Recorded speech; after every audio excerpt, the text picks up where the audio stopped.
భద్రాద్రి కొత్తగూడెం జిల్లా భద్రాచలం డివిజన్లో భారీ సంఖ్యలో గంజాయి పట్టుపడింది.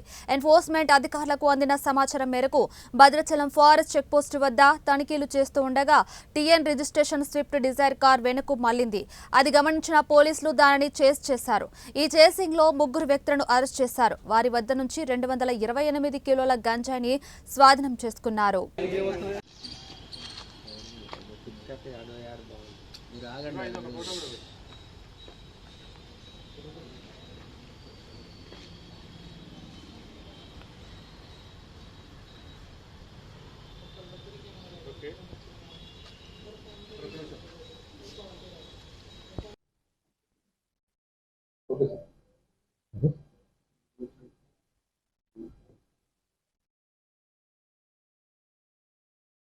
స్టార్ట్ అనేది ఈరోజు మార్నింగ్ 10:30కు ఎన్ఫోర్స్మెంట్ ఖమ్మం అధికారులకు టీం అందరికీ ఇన్ఫర్మేషన్ గాంజా ట్రాన్స్పోర్టేషన్ ఒక కారులో అవుతుందనే ఉద్దేశం సమాచారం మేరకు మేమంతా ఆర్టీఏ చెక్ పోస్ట్ దగ్గర ఉంటే అక్కడ ఒక car Maruti Suzuki company car ఆపకుండా వెళ్ళిపోవడంతో మేము విట్నెస్లు అందరం కలిసి దాన్ని వెంబడించి లక్ష్మీనగరం అనే విలేజ్ దుమ్ముగూడెం మండలంలో ఆపడం జరిగింది. అక్కడ ఆపితే వెనుక డిక్కీలో మాకు సుమారు 228 కిలోల గాంజాయి ప్యాకెట్లు లభించాయి. అందులో 3 ముద్దాయిలు దొరికారు.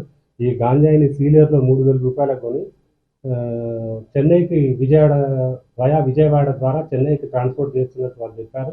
దాదాపు 6,84,000 రూపాయలు వాళ్ళకు క్యాష్ చెల్లించి దీన్ని చెన్నైకి తరలిస్తున్నారు. దీని యొక్క బహిరంగ మార్కెట్ విలువ 57 లక్షల రూపాయలు ఉంటుంది. దాని యొక్క కారు విలువ 5 లక్షలు ఉంటుంది. మొత్తం 62 లక్షల విలువ గల గంజాయిని కార్తో సహా సీజ్ చేయడం జరిగింది. ఇందులో 3 ముద్దాయిలు ధర్మలింగం స్టాలిన్ క్రిస్టఫర్ 36 సంవత్సరాలు, రాగులు బోస్ 28 సంవత్సరాలు, శివగురు ఆర్ 28 సంవత్సరాలనే 3 వ్యక్తులను మేము అదుపులోకి తీసుకోవడం జరిగింది. వీళ్ళ దగ్గర మేము బంగ్లాదేశ్కు సంబంధించిన టాకా కరెన్సీ మరియు శ్రీలంకకు సంబంధించిన రూపీ, బంగ్లాదేశ్ టాకాలు 700, శ్రీలంక రూపీ 3,670 కూడా సీజ్ చేయడం జరిగింది. ఈ మొత్తం 228 కిలోల గంజాయి, కారు, ఈ బంగ్లాదేశ్ శ్రీలంక కరెన్సీని అంతా మేము సీజ్ చేసి ఇప్పుడు మేము మేజిస్ట్రేట్ ముందట ప్రొడ్యూస్ చేయడానికి మేము యాక్షన్ తీసుకుంటున్నాము. ఈ ఇన్వెస్టిగేషన్లో ఇంకా ఫర్దర్గా ఈ ఫారిన్ కరెన్సీ యొక్క విషయాలను మేము పోలీస్ వాళ్ళ కోఆపరేషన్ తోటి మేము ముందుకు వెళ్తాం. Thank you.